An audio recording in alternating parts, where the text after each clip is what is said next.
आज के इस लेक्चर में हम डिस्कस करेंगे differences between plant cell and animal cell. Animal cell और प्लांट सेल के दरमियान डिफरेंसेस जो हैं डिस्कस करने से पहले हमें इन दोनों सेल्स का स्ट्रक्चर जो है समझना होगा। इसलिए पहले हम प्लांट सेल का स्ट्रक्चर पढ़ते हैं, उसके बाद एनिमल सेल का स्ट्रक्चर पढ़ेंगे, फिर ऑटोमेटिकली हमें जो है इनके दरमियान जो भी डिफरेंसेस हैं वो समझ में आ जाएंगे। एनिमल सेल हो या प्लांट सेल हो, दोनों जो है यूकेरियोटिक सेल होते हैं।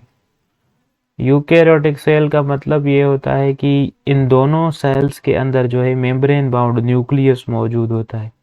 जैसे कि ये मैंने जो है प्लांट सेल का डायग्राम बनाया है, ठीक है। प्लांट सेल के अंदर जो है ये स्फेरिकल जो बॉडी आप देख रहे हैं ये न्यूक्लियस है, और इस न्यूक्लियस के बाहर जो है ये दो मेम्ब्रेन्स मौजूद हैं।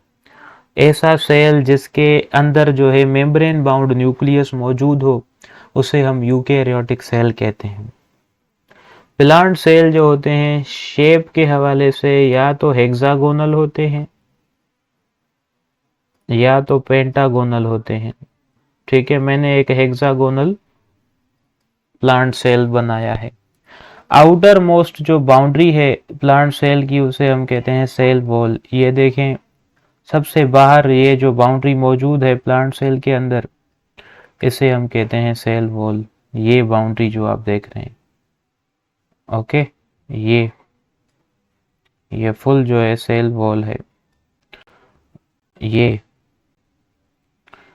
और ये जो सेल वॉल है ये बनी होती है सेल्यूलोज की, जो कि एक पॉलीसेकेराइड है या कार्बोहाइड्रेट है, ठीक है। और मोस्ट अबंडेंट जो है पॉलीसेकेराइड या कार्बोहाइड्रेट है नेचर में। कुछ एरियाज ऐसे हैं इस सेल वॉल के अंदर जहां पर ये सेल्यूलोज मिसिंग होता है, जैसे कि यहाँ पर ये सेल्यूलोज मौजूद नहीं है, यहाँ पर मौजूद नहीं है, यहाँ पर मौजूद नहीं है, यहाँ पर मौजूद नहीं है, यहाँ पर मौजूद नहीं है, और यहाँ पर भी मौजूद नहीं है। ये जो एरियाज हैं प्लांट सेल की जहाँ पर जो है सेल्यूलोज मौजूद नहीं है, इन एरियाज को हम कहते हैं पिट्स, या फिर पिट्स को हम प्लाज्मोडेस्माटा भी कहते हैं। प्लाज्मोडेस्माटा ऐसे मींस प्लेसेस होते हैं जहां पर जो है सेल वॉल को बनाने वाला मटेरियल मौजूद नहीं होता, ठीक है। इसलिए वहां पर जो एक पोर क्रिएट हो जाता है, एक सुराख बन जाता है, और उस सुराख के थ्रू जो है दो से ज़्यादा सेल्स जो है आपस में कनेक्टेड होते हैं और अपना जो मटेरियल्स हैं एक दूसरे के साथ शेयर करते हैं, ठीक है। मैं आपको एक सिंपलीफाइड डायग्राम बनाकर प्लाज्मोडेस्माटा का कॉन्सेप्ट समझाने की कोशिश करता हूँ। फॉर एग्जांपल एक सेल ये है और एक सेल ये है, तो यहाँ पर क्या होगा, सेल वॉल को बनाने वाला मटेरियल जो है मौजूद नहीं होगा, ठीक है। तो ये जो एरिया है जहाँ पर सेल वॉल को बनाने वाला मटेरियल मौजूद नहीं है, यहाँ पर एक जो है पोर बन जाएगा। इस पोर को हम क्या कहते हैं, पिट या वरी प्लाज्मोडेस्माटा। ये सेल जो है अपना कंटेंट इस सेल के साथ शेयर करेगा थ्रू प्लाज्मोडेस्माटा। सिमिलरली ये सेल भी इस सेल के साथ अपना कंटेंट शेयर करेगा थ्रू प्लाज्मोडेस्माटा या पिट्स। सेल वॉल के बाद ये जो स्ट्रक्चर आप देख रहे हैं प्लांट सेल में, इसे हम कहते हैं सेल मेम्ब्रेन। सेल मेम्ब्रेन जो होती है वो फॉस्फोलिपिड और प्रोटीन की बनी होती है, ठीक है। किस चीज की बनी होती है, फॉस्फोलिपिड और प्रोटीन की, ठीक है। तो सेकंड जो बाउंड्री है उसे सेल मेम्ब्रेन या प्लाज्मा मेम्ब्रेन कहते हैं, वो फॉस्फोलिपिड और प्रोटीन की बनी होती है। और सेल मेम्ब्रेन के अंदर ये जो तमाम एरिया आप देख रहे हैं ये वाला, ये जो एक जेली लाइक सब्सटेंस का बना होता है जिसे हम कहते हैं साइटोप्लाज्म।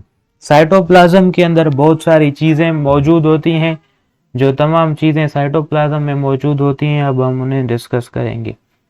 सबसे पहली चीज जो है एक स्फेरिकल बॉडी मौजूद होती है साइटोप्लाज्म में जिसे हम कहते हैं न्यूक्लियस।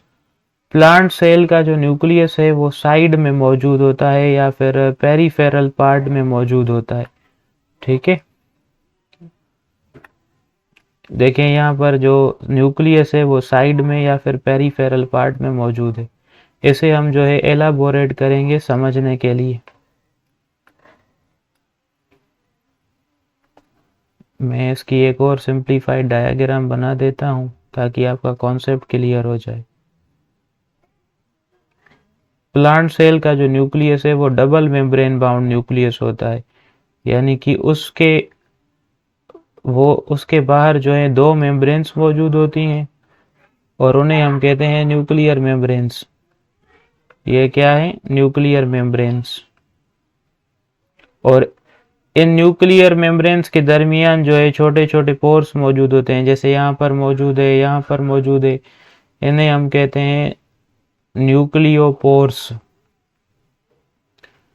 और प्लांट सेल के न्यूक्लियस के अंदर एक डार्क स्टैंड बॉडी मौजूद होती है जिसे हम न्यूक्लियोलस कहते हैं, जिसका फंक्शन होता है टू मैन्युफैक्चर राइबोसोम्स बनाना।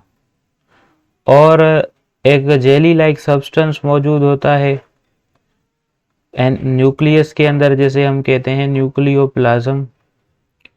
उस जेली लाइक सब्सटेंस के साथ साथ जो है एक थ्रेड लाइक नेटवर्क मौजूद होता है न्यूक्लियस में, जिसे हम कहते हैं क्रोमेटिन मटेरियल।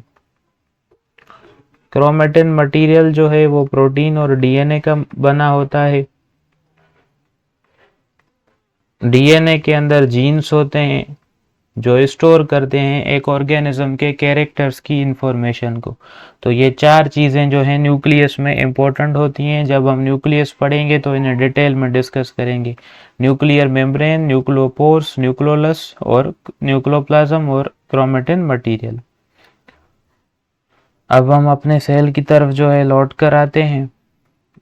न्यूक्लियस के अलावा प्लांट सेल में जो है SER मौजूद होता है और RER।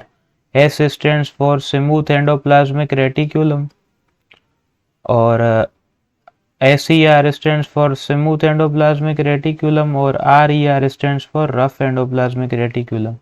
एंडोप्लाज्मिक रेटिकुलम एक ट्यूब्स का नेटवर्क होता है जो न्यूक्लियस की मेम्ब्रेन से स्टार्ट होता है यहाँ से, और सेल की मेम्ब्रेन यानी कि यहाँ पर ख़त्म होता है।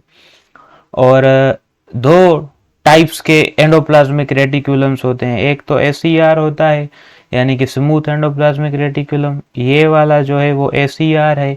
ये स्मूथ क्यों है? क्योंकि इसके सरफेस पर राइबोसोम्स मौजूद नहीं है।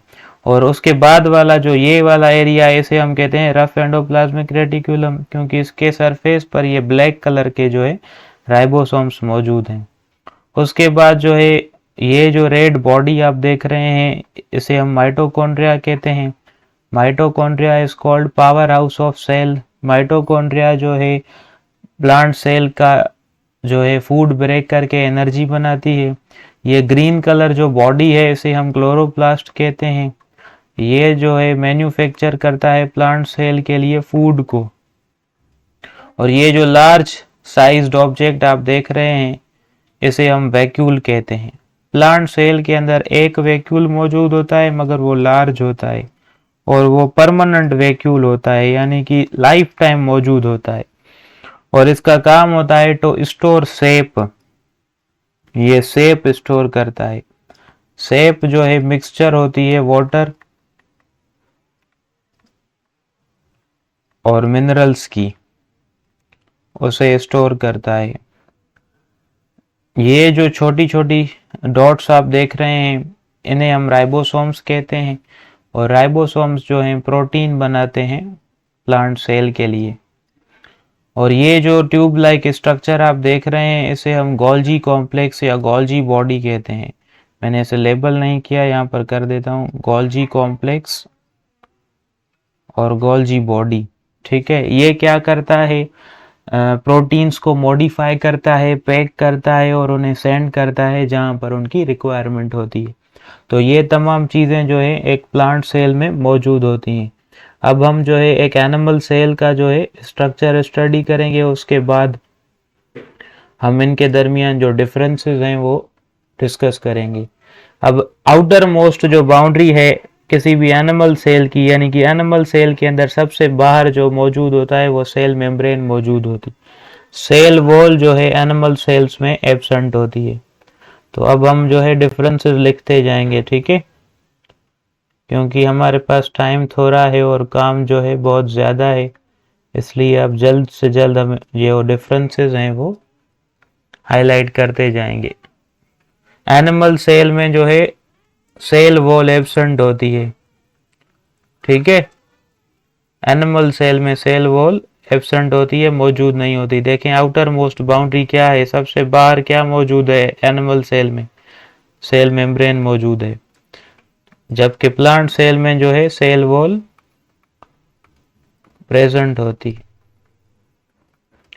शेप जो होती है प्लांट सेल की हेक्सागोनल होती है या फिर पेंटागोनल होती है,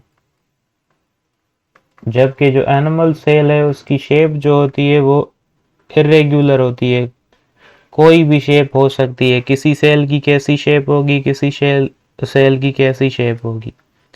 उसके बाद एनिमल सेल के बीचों बीच जो है एक स्फेरिकल बॉडी मौजूद होती है जिसे हम कहते हैं न्यूक्लियस। हमने पढ़ा था कि प्लांट सेल में न्यूक्लियस साइड में मौजूद होती है, मगर एनिमल सेल में सेंटर में मौजूद है। ये आप देख सकते हैं सेंटर में बनाई है मैंने। बाकी जो स्ट्रक्चर्स हैं न्यूक्लियस प्लांट सेल के और एनिमल सेल के वो सेम होते हैं। इसमें भी न्यूक्लियर मेम्ब्रेन मौजूद होती हैं, न्यूक्लियोलस मौजूद होता है, न्यूक्लियोप्लाज्म और क्रोमेटिन मटेरियल। डिफरेंस इतना है कि जो न्यूक्लियस है एनिमल सेल में वो सेंटर में मौजूद होता है, जबकि प्लांट सेल में जो न्यूक्लियस है वो पेरीफेरल पार्ट में मौजूद होता है या साइड में मौजूद होता है, ठीक है। और एनिमल सेल में भी माइटोकॉन्ड्रिया मौजूद होती है जो एनर्जी जो है प्रोड्यूस करती है, जैसे कि प्लांट सेल में मौजूद थी। उसके बाद एनिमल सेल में भी एसीआर यानी कि रफ एंडोप्लाज्मिक रेटिकुलम और एसीआर यानी कि स्मूथ एंडोप्लाज्मिक रेटिकुलम और आरईआर यानी कि रफ एंडोप्लाज्मिक रेटिकुलम मौजूद होते हैं।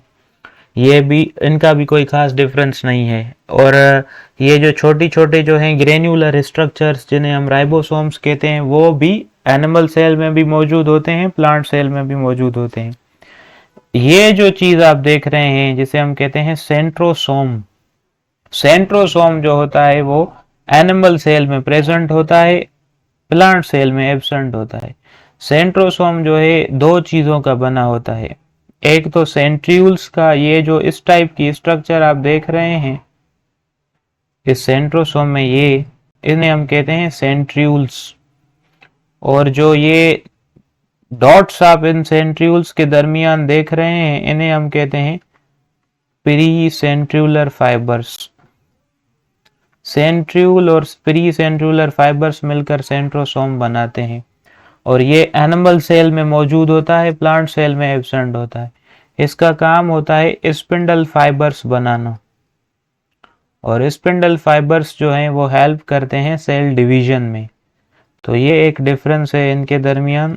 एनिमल सेल में सेंट्रोसोम जो है वो प्रेजेंट होता है, जबकि प्लांट सेल में जो सेंट्रोसोम है वो एब्सेंट होता है।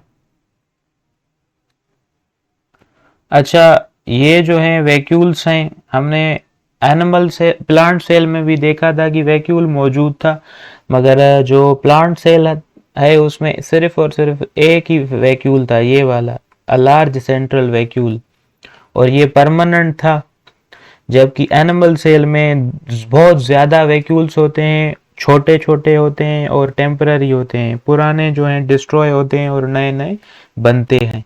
तो ये भी एक डिफरेंस है दो सेल्स के दरमियान। जो इसमें वैक्यूल्स होते हैं वो स्मॉल होते हैं, मैनी होते हैं यानी कि बहुत सारे, और टेम्पररी होते हैं। जबकि इसमें जो वैक्यूल्स होते हैं वो वन होता है, लार्ज होता है और परमानेंट होता है।